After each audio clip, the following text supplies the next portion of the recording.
உங்கள் அத்துணை பேருக்கும் தைப்பொங்கல் திருநாள் நல்வாழ்த்துக்களை தெரிவித்துக் கொள்கிறேன். ஐயா புலவர் ஐயா வந்தார், பயங்கரமாக பேசியிருக்கிறாரு. இந்த படங்களை பார்த்தீர்களா? இதான் படம் காமிக்கிறதுன்னு அர்த்தம்.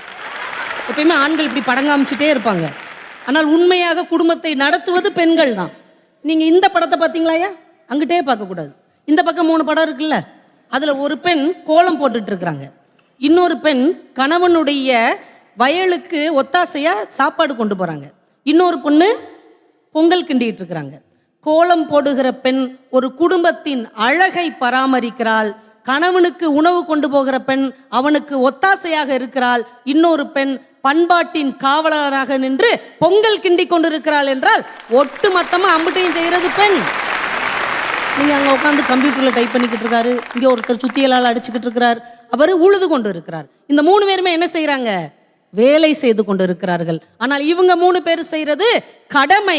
வேலையிலிருந்து ஒரு நாள் லீவ் எடுக்கலாம், கடமை செய்வதிலிருந்து ஒரு நாள் கூட லீவ் எடுக்க முடியாது. எடுத்தா வீடு எடுத்துரும். உங்களுக்கு இஎல் உண்டு, சிஎல் உண்டு, எம்எல் உண்டு, எல்லா லொல்லும் உண்டு. ஆனால் வேலை செய்கிற வீட்டில் பணிகள் செய்கிற பெண்களுக்கு என்னைக்காவது லீவு உண்டா? ஞாயிற்றுக்கிழமை விடுமுறை உண்டா? 60 வயசுக்கு மேலே நீங்கள் வேலைக்கே போகலை, 75 வயசு ஆக போகுது ஐயாவுக்கு. அவங்க மனைவிக்கு 70 வயசு ஆகுது, ஆனால் அவங்க ரிட்டையர்மெண்ட்டே இல்லையா?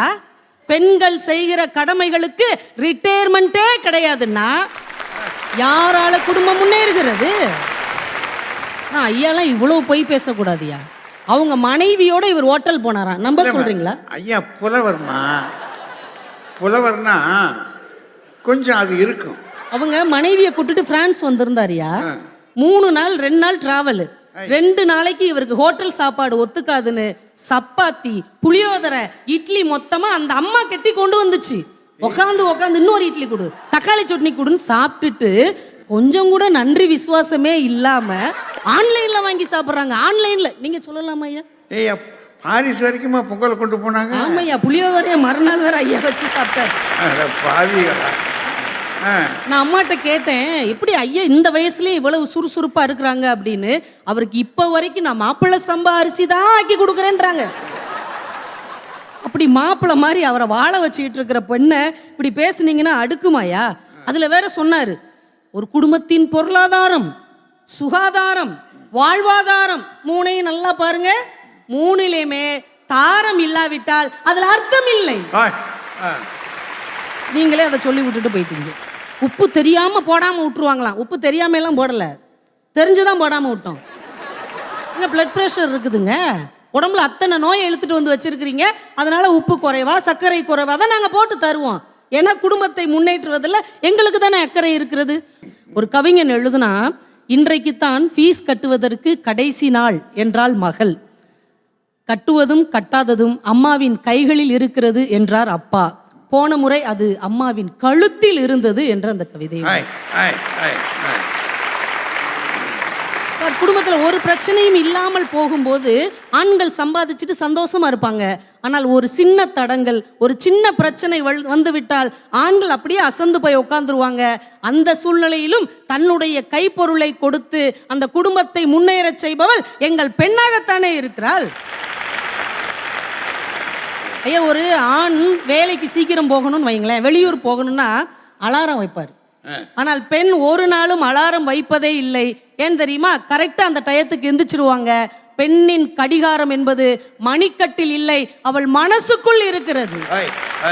எந்த நேரத்தில் எதை செய்யணுங்கிறத கரெக்டா அந்த டைமுக்கு செய்வாங்க. ஒன்றும் இல்லையா, இப்ப நாளைக்கு காலையில நீங்க இட்லி சாப்பிடணும்னு விரும்புறீங்கன்னு வைங்க, நாங்க இன்னைக்கு மத்தியானமே மாவாட்டி சாயந்தரம் உப்பு போட்டு அதை புளிக்க வைக்கணும். நாங்க மட்டும் தான் சாப்பிடுவோமோ? அப்ப நாங்க மட்டும் தான் சமைக்கணுமோ? நாங்க தான் சாப்பிடுறோம்னு சொல்றோம்ல, நாங்க தான் சமைச்சு தாரோம்னு சொல்றோம்ல. அப்ப நாங்க இந்த உலகத்தின் பார்வைக்கு வேண்டுமானால் பெண் வெறும் மனுஷியாக இருக்கலாம், ஆனால் குடும்பத்தின் பார்வையில் பெண் தான் உலகமாக இருக்கிறாள் என்பதை தயவு செய்து மறந்து விடாதீர்கள். ஒன்ன சொல்லி நிறைவு பண்ணிடுறேன். இந்த டீனேஜ் பருவம் வரும் இல்லையா, அந்த டீனேஜ் பருவத்துல ஆண் பிள்ளை அப்பாவிடமிருந்து கொஞ்சம் விலகி நிற்பார்கள், பெண் பிள்ளைகள் சூழலின் காரணமா கொஞ்சம் விலகி நிற்பார்கள். அந்த சூழ்நிலையில அப்பாவுக்கும் பிள்ளைகளுக்கும் இடையில் தடுப்பு சுவர் எழுந்து விடாமல் அன்பின் பாலமாக நின்று குடும்பத்தை பேலன்ஸ் பண்றவ பெண் என்கின்ற ஒற்றை மனுஷியாகத்தானே இருக்கிறாள்.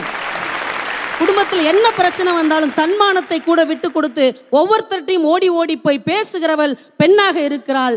பெண் தான் அந்த குடும்பத்தின் நோய் தீர்க்கும் மருத்துவச்சியாக இருக்கிறாள், பசிபோக்கும் அன்னபூரணியாக இருக்கிறாள், சேமிக்க தூண்டும் கூட்டுறவு வங்கியாக இருக்கிறாள், கனிவோடு கண்டிக்கும் காவல் நிலையமாக இருக்கிறாள், அன்பை ஊட்டுகிற போதி மரமாக இருக்கிறாள் என்று சொல்லி ஒவ்வொரு குடும்பத்திலும் எங்கள் பெண்கள் தான் இருந்து அந்த குடும்பத்தை முன்னேற்றுகிறார்கள்.